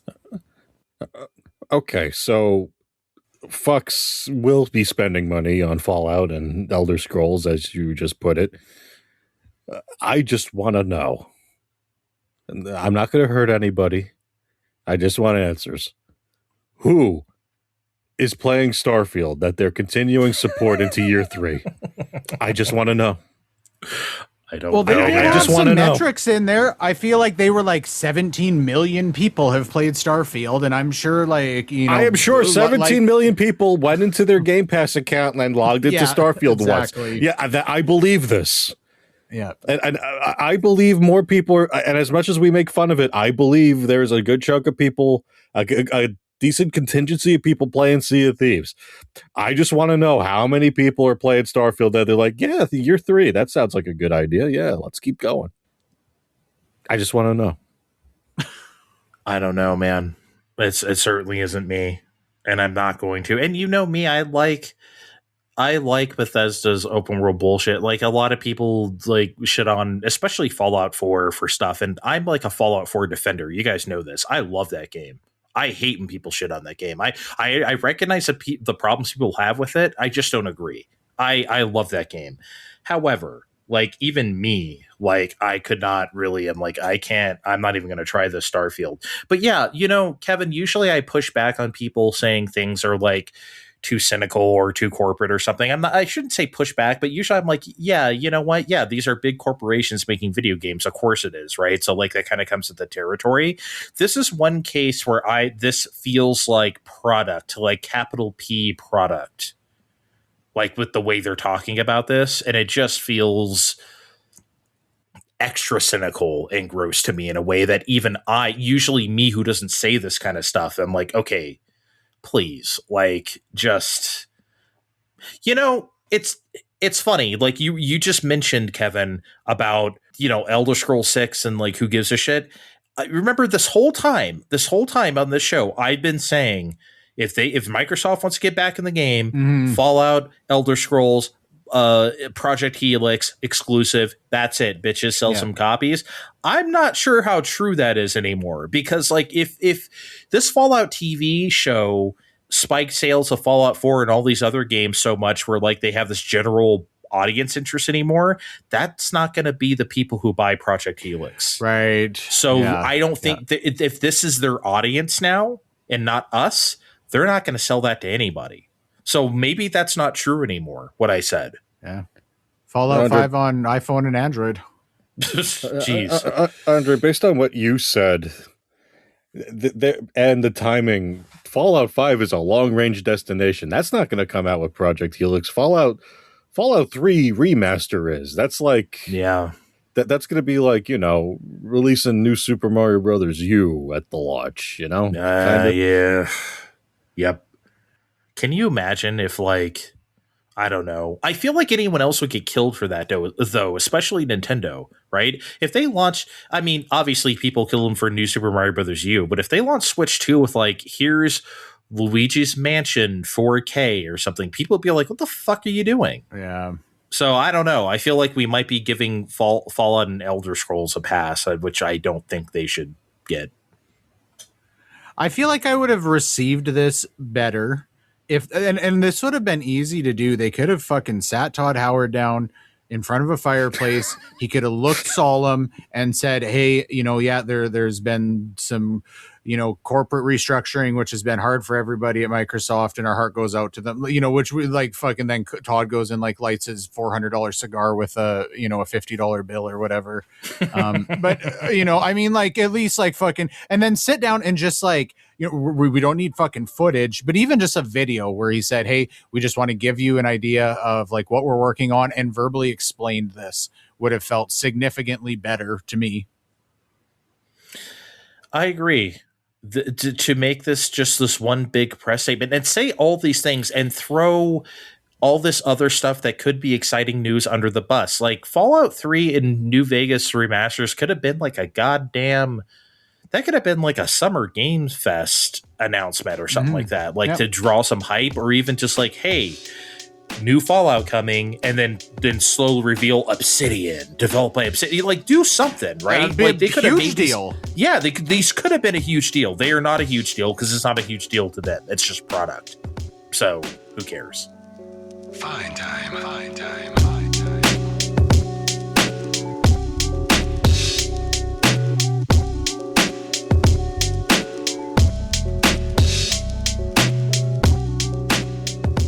Yeah, sorry guys. Sony decided it's not quite over for bad news time either, because it started a bit late last month with mostly innocuous news of, hey guys, we got a new fight stick, the FlexStrike. It's gonna come out with Tokon Fighting Souls on August 6th. Ah! And then July 14th happened, and they're like, actually guys, the FlexStrike is delayed indefinitely, and we will provide an update soon. Sorry. What happened? Parts? Costs? Fire at the FlexStrike factory? Because it was too extreme? Can you imagine? Sony believed in FlexStrike so much they built an entire factory to make FlexStrikes. Like, they were so in on FlexStrike. I don't know. I'm just saying, I know I'm delirious because it's too hot here, but I mean, when's it going to come out now? In time for Tifa to be in Street Fighter 6, if at all? I don't know, because I feel like what are you doing? I don't know. I like the entire reason for this to exist is to release it with Marvel Tokon, your Sony fighting game exclusive to your platform and PC. So like, I can't, if not now, when? When is it going to come out and who's going to care? The only reason why people would have cared is because it's on top of a fighting game. But now, it's like you said, yeah, Tifa and Street Fighter 6, well, you could do that on your Switch too, for all anyone cares, right? That's not really an exclusive thing to sell a stick for. And up to this point, I do, okay, but all jokes aside, up to this point, I really do think that it is parts and costs, like everything else in this world lately, because I feel like up to this point, companies have been releasing stuff into this shitty ass economy, and no matter how much it costs, they just decide. Like, I remember, I don't know if it was on the show or just among us privately, where we talked about, like, is Steam Machine coming out? Are they actually still going to release this? Sure enough, they released it, and it's a ridiculous price. They just put it out there. So far, these companies have just putting shit out there. If the parts and costs of FlexStrike isn't cutting it for them, and they need to like reassess what this might be the only time they might not release something. Now, I'm not going to sit here and take a place your bets, Kevin, on if FlexStrike isn't coming out. I think it's coming out. I just like, it's giving me pause. There's like the slight possibility now in my head where it's like, maybe they just shouldn't. There's so many sticks out there. And like, you were kind of just doing this. I get it. At its heart, Sony is like a hardware company. They just like to make stuff. They always have. That's how they're here in the first place. At the same time, Steve, if not now, when? It's worth bringing up that everything I was looking up to make sure I had dates down right was all, there's a bunch of fighting sticks you could still use to play Tokon with, FYI. So not the biggest loss in the world if you must have a stick to play Tokon next month. Kevin, I know you don't play this shit, but it's weird, isn't it? Yeah, I got a different take on this, I think, than you guys, because I don't think this is a parts or cost thing. I mean, they said it was going to be $200, and they didn't say that too long ago. I don't like, this isn't like it needs tons of memory and storage. So like, the like real hot button cost things that are fluctuating are not going to affect that. And I also like, this was supposed to release in early August. And I really feel like the majority of manufacturing on these had to be done. I don't think they're like pumping these out in the fucking FlexStrike factory in the last week of July. I wonder if they found some sort of like critical flaw with the hardware, something that was like a real like issue part, or something is, not flanging up, or something like a manufacturing issue. That's my guess. Cause I don't feel like, given the timeline of when they announced the cost and when this was coming out, and how soon it was supposed to be, I don't know. I think that they like found a like issue and panicked. Especially since they said delayed indefinitely, Steve. There really could be a fire at the FlexStrike factory. Or, the share button's sticky. Oh, we call all these. Oh. Yeah, you could be right. But that would be so... Kevin, I feel like that just doesn't happen. Like, I guess it's possible, but in this day and age of manufacturing, I feel like finding a flaw that late and this close to it coming out just seems like so weird. I don't know if you were kind of balking at the price of a $200 stick. That's actually not that crazy for like a super premium arcade stick. $200 isn't like insane. It's a lot of money. No, don't get me wrong, but like, you know, if you want it, that's a decent price. Yeah, that's not I'm just too saying, bad. like, it wasn't that long ago that they announced the price, and then I can't see any of the parts like exploding in cost where they're like, well, now we've got to like revisit this and it needs to like come out for like $249 or something like that, or it's not feasible for us to manufacture. I just feel like it's like way too late in the game for those costs to like wildly adjust, based on what they've announced the MSRP to be. Yeah, I just, you're right. It's not RAM. It's not like a motherboard in there or something. At the same time, everything is more expensive. So who knows?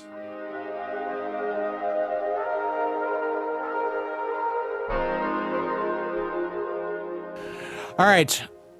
After we were talking about Sony talking about ending physical game production, I came up with a question that I wished I would have asked at the time. And so I don't need to spend a lot of time on this, but I'm curious what your guys' thoughts are. We have seen, especially in Europe recently, there's been a lot more talk about like various consumer protections and right to repair. Some of that discussion has been going on in Canada. And there have been, there's been like public initiatives that have been taken relatively seriously as far as like, digital media rights.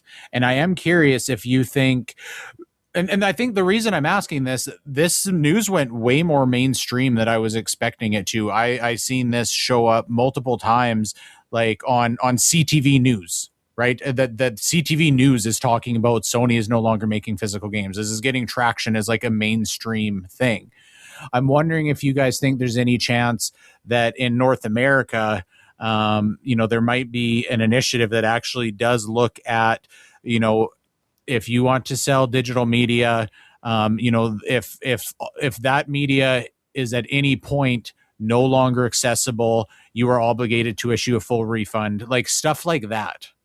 Because right now it's very much so, hey, it's a license to play. If they pull it, that's their right. You signed off on the agreement. You're only buying the rights to play it as long as they allow you to have that. And I'm wondering if that might be revisited.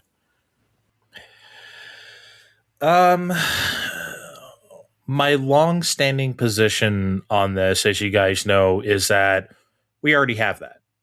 Like, we don't literally have that, but we do. You're not one of those people. Neither of you guys are those people who are the boogeyman if they could take away your games, because that's just not a thing. That's literally not a thing that happens. It's been 20 years since we've had these digital marketplaces. That is not a thing that happens. Yes, some stuff has gotten delisted. Yes, of course. But like, we can largely still download them. And then people want to say stuff like, what about PT? How much money did you pay for PT? Huh? $0? That's what I thought. So, like, I feel like a lot of the conversation around this is like boogeyman shit.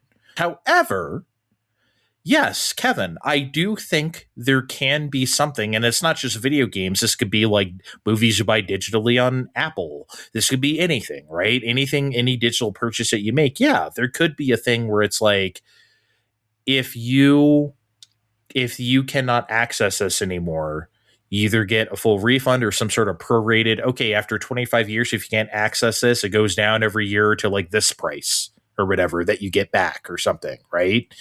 There could be something like that. It could be like new, like digital, almost like copyright law, where it's like your shit is copyrighted like 70 years after you die or something like that. It could be something like that. I could see it. But and again, I know you weren't doing this, but Steve, I really hate when people act like we're in some sort of hellscape, like they're just taking it all away from us. And I'm like, shut up. Please shut up. They're not taking it all away from us, but it's not great. And I said it the other show, when they really did take away hundreds of movies away. Well, probably not from the same person. If you really bought hundreds of movies, holy shit. But, yeah. But they just they really did do that, and they do have that power, and that I really do think, yeah, okay, we do need to revisit that. Sure. I agree. I would like there to be some sort of concrete thing, Kevin. Yeah, and I think you make a good point. And yeah, I wasn't, yeah, you're right. I wasn't doing that. I mean, even as far like I'm pretty sure you can still, like, you know, they closed down like Wii U and 3DS eShops, you know, quite a while ago at this point.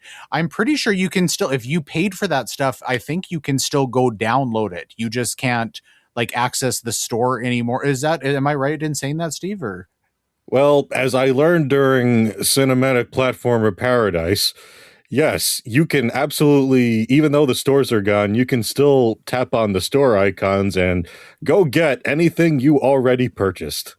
yeah. Okay. And which, I mean, you know, and I think that's going to be the same case, right? They're talking, if they're going to shut down the fucking PlayStation 3 and Vita stores.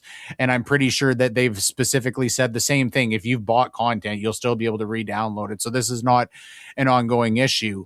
I do think that I would like some, you know, because I think that saying we are no longer producing any physical games does change the discussion. And I don't trust these companies, you know, if things go to shit down the road, to lose that. I would like to have some assurance that, you know, well, that has never been a problem for me. I've never bought anything personally digitally where I'm like, fuck, I can't get this anymore. I'm super frustrated about it. What do I do? It's never been a problem. I want to know that never will be a problem, because I can see, you know, situations where that is an issue in the future. Yeah, I do see that. Although, you know, again, usually my thing about this is like, I can't imagine anyone in 2006, you know, when Wii came out and Virtual Console and WiiWare was happening, it's like, oh yes, this store will be online forever and I can purchase stuff. I mean, like, if you really thought that even back then, I think you were being really naive. Like, yes, all these things shut down. Consoles are temporary. We move on to the next one and the next one and next one. Why wouldn't the stores also be temporary? Right? Like, of course they're going to be. So that's always kind of been my like kind of pushback on that. But yeah, I would like, if we're going to have no discs, I don't trust Sony as far as I can throw them, then yeah. I don't think it's just the no discs thing. I think it's how consoles' lifespans keep extending into longer and longer life cycles, because say we're staring down another 8 years of PlayStation 6 and suddenly games start disappearing from your library, hypothetically. That's not fun for anybody. No. Hopefully this can be resolved. It would be nice to see some sort of digital rights, consumer digital rights thing in North America that we can have, like, that's ironclad for sure. Okay, really quick game. I hesitate to call it a game because it really isn't one. It's just something came across, I guess, and been thinking about, that I want to just ask you guys and see if you could like come up with the answers to this. Okay. So as we well know, rated R movies at the box office don't make as much money as other kinds of ratings of movies, because literally that R stands for restricted. Not everyone can get into that movie. And there are also people who, you know, don't want to see sex and violence on their movie screen, which, I mean, why are you listening to the show? What's wrong with you? Please. Like, you know, so it has, they have limited audiences by design. However, there are 2 R-rated movies that have made $1 billion at the box office worldwide. 2 of them. Can you guys name what they are?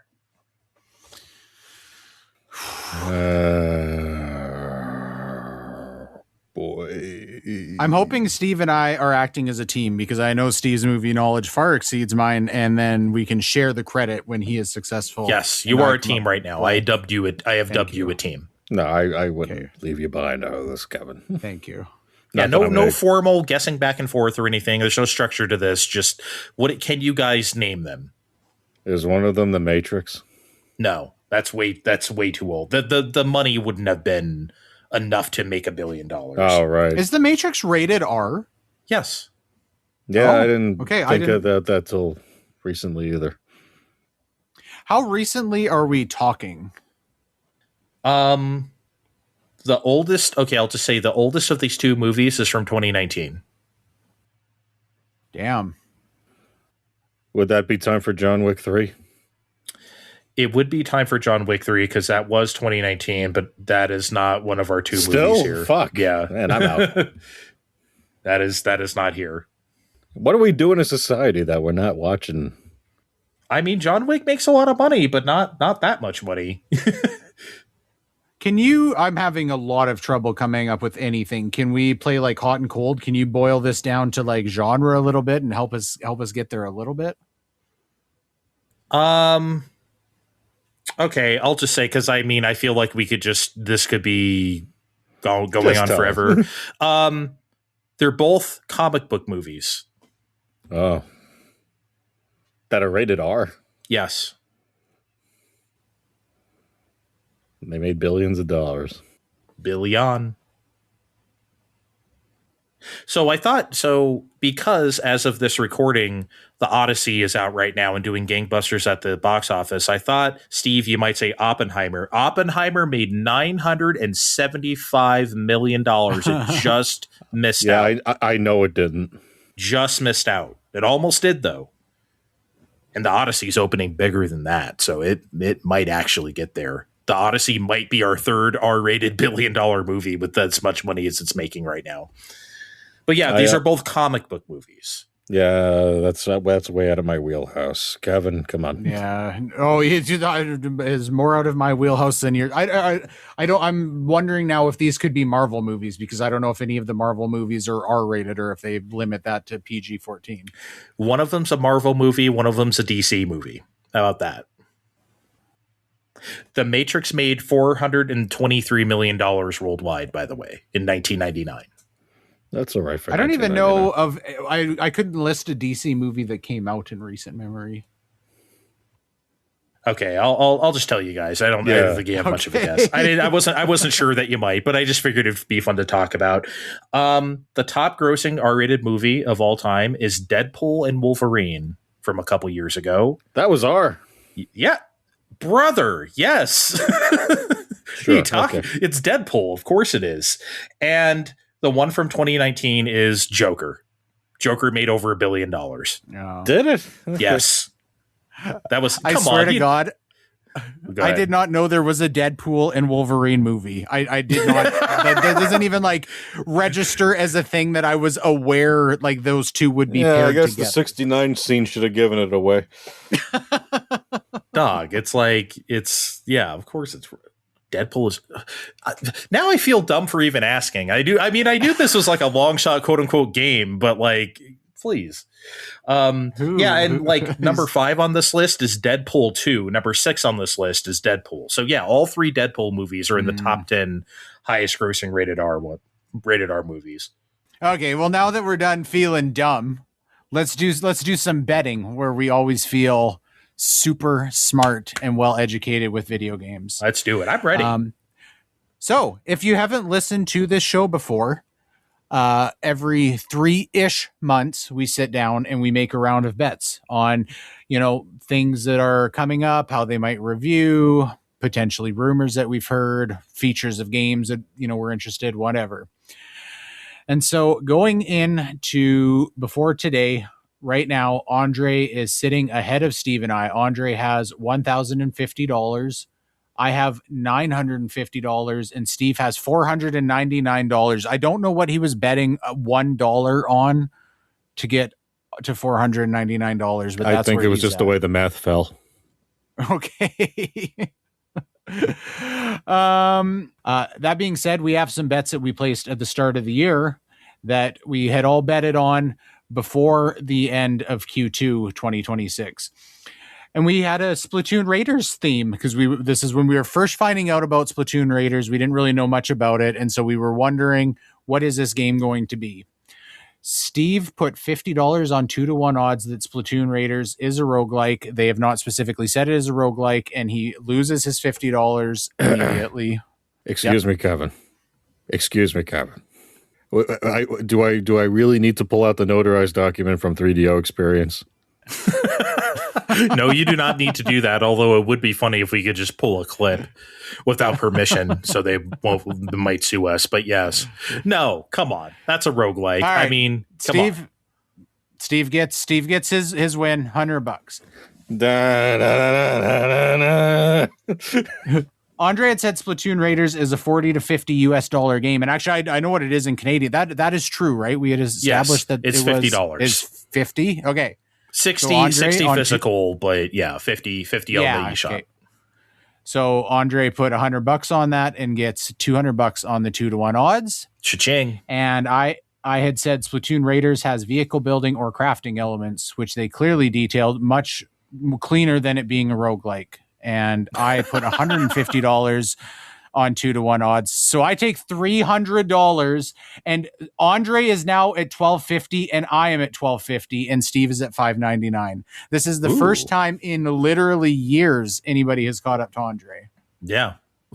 I feel kind of, because I've been spilling money over the bar. Remember, I was like, oh, they're showing Zelda last year. You know what I mean? $200. I've just been throwing shit out there. You did drop $200 on that. Yeah. So, okay. So just a quick update. End of Q3, we have some bets that we had placed back a few months ago. Steve did not bet on a PlayStation handheld being officially unveiled with a release date before the end of September, which is probably a good choice. Andre put $50 on 3-to-1 odds that the Steam Deck 2 is officially unveiled with a release date / release window before the end of September.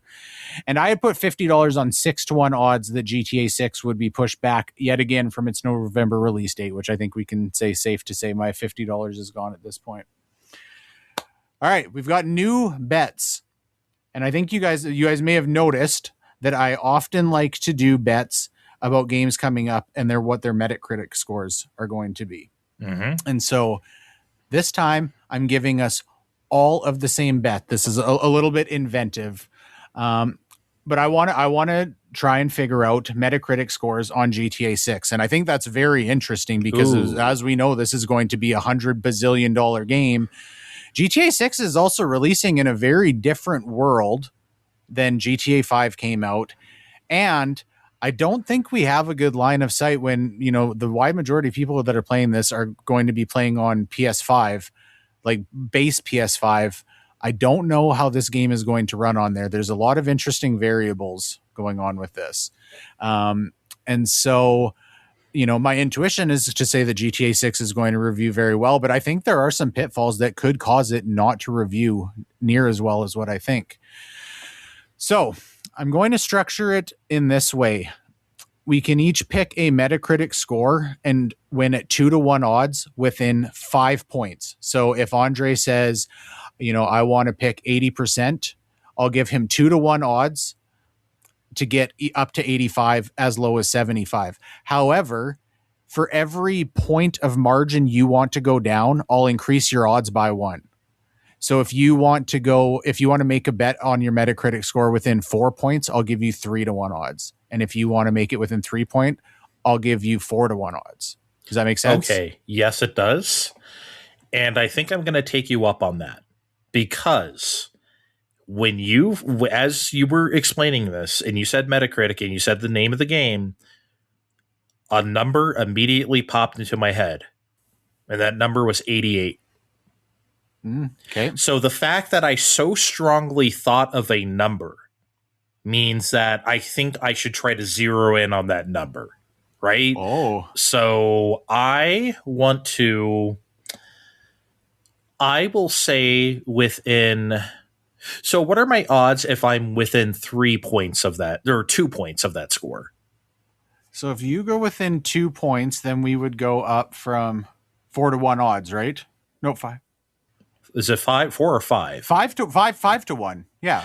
Okay. So this is math I should probably be able to do. So I'm going to say within 2 points of 88. Okay. That's going to be my bet. And I'm going to put, man, how much should I put? I feel like I should fucking go for it. Man, I want to be a rich bitch, but I also, you know what? What did you say I have? 1250? You have got $12.50. Yep. I'm going to put $250 within Holy 2 fuck. points of 88. Lock it in, bitch. Okay. Potential winnings of $1,250. You could We're doing literally it. double your money. Yeah, Damn. fuck it. Let's do it. Okay. Are you feeling spendy, Steve? No. Well, yes, but not especially spendy. I'm betting, don't worry. I feel like this is the kind of game where people just say whatever the fuck they want, whether they actually play the game or not. So,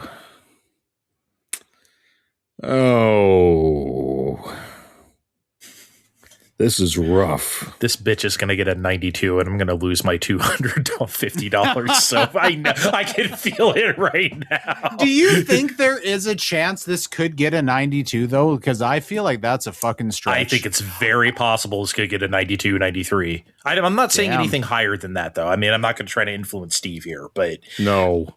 I'm saying I can see a world where when we check on this is sitting at like 78. I think that is in the realm of possibility. I don't think it's allowed to. Which is why, Kevin, 84. Okay, and do we want to leave this at a buffer of 5 points? Buffer of 3 points. Oh, okay. And so that will give you 4-1 odds. Okay, 4-1 odds. For $75, Kevin. Okay, within 3 points of 84. Within 3 points of 84, $75, lock it in. Okay, I'm not feeling as confident as you guys. I'm going to leave my buffer at 5 points, and I'm going to say 86. Okay.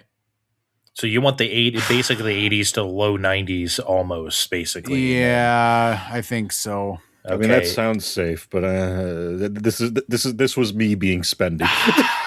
I'm feeling it right now. I don't know. I sure don't. Like, I think this could hit like 92, 93. I don't see. I also think that there are people that will give this a low score for the sake of giving it a fucking low score. Well, yeah. So like, I think like the dust. Like, okay, the big publications like IGN and GameSpot, like they're going to be first, right? So I don't know when the next place your bets is, but if it's like soon on top of this, maybe we should like resolve this after the new year then, right? Yeah. Oh yeah. Yeah. So this like the bet is valid until the end of the year. So I would say, if we're checking this in Q1 next year, by the time we check it, it's not going to be really fluctuating it's not like the fucking PC version is going to release on New Year's Eve. Exactly. Yeah. And like push the score. So I think okay. Yeah. So that's good. And maybe for posterity, let's say we're going to go by the PS5 score, because if we look at the Xbox score and it's like 1 or 2 different for some reason, it's gonna throw things off. So yeah, I agree. Steve, PS5 score. Okie dokie. Yep. PS5. Okay. All right. I'm going to stick with 86 at a buffer of 5 points, and I'm going to put $200 on it. Ooh, what's the odds? 2-1. 2-1. Okay, lock it in. Damn, this is good. I like this. I actually sat on this for a while because I was just going to make this the bet of like one of us. And then I was like, man, this is like the fucking juiciest bet by far. No, so, I like this. I like that we're all in on the same thing. No, good one, Kevin. Yeah. Okay, recap. All right. So again, real quick, after Q3, Andre is sitting with $50 on 3-1 odds for Steam Deck 2 being unveiled with a release window before the end of September. And I've got my $50 that I will lose on GTA 6 getting pushed back from November. With our GTA 6 Metacritic scores, Steve has $75 on 4-1 odds that the Metacritic score is within 3 points of 84. Andre has $250 on 5-1 odds that it's within 2 points of 88. And I've got $200 on 2-1 odds that it's within 5 points of 86. Okay. So, we could. man. No, I don't think we overlap, right? No, we can't all win. I think. Oh, we can definitely all win because I Could mean, we all if win? it's 88, and if it's 88, well, okay, don't let's think say Steve it's can win. 80. If it's 87, because he's got a buffer of 3 points at 84, he would win. You would win from being a buffer of 2 points down from 88, and I'd win from being within 5 points of 86. Okay, so if it's, we can if it's definitely all 87, win. we could all win. Okay, interesting. Yeah. All right. Come So on, juicy. 87. It's nice of you to think of the whole group. Oh, that would be good. That would be so fucking cool if we all won. Honestly, I think that would be great. Although I don't know, like I feel like if you're all of a sudden set up with $1,250, you're going to bully us for the rest of time. Oh, within I'm betting. going to. You know how whenever I get a little bit up, I start spending random shit. You were giving me side bets on Zelda and shit. Oh, you can get. Yeah, me. that's You can true. get my money back for sure. Juice you a little bit. Yeah, you can juice me. All right, okay, that sounds Okay. great. Yeah, come on, 87 Metacritic. We can all win. Okay, that's good. We had a show. We had a big deal. We will have a big deal again in a couple weeks. Thanks for joining us. Check the description of this podcast to find our names on social media, and we'll see you next time. Bye. Fine time.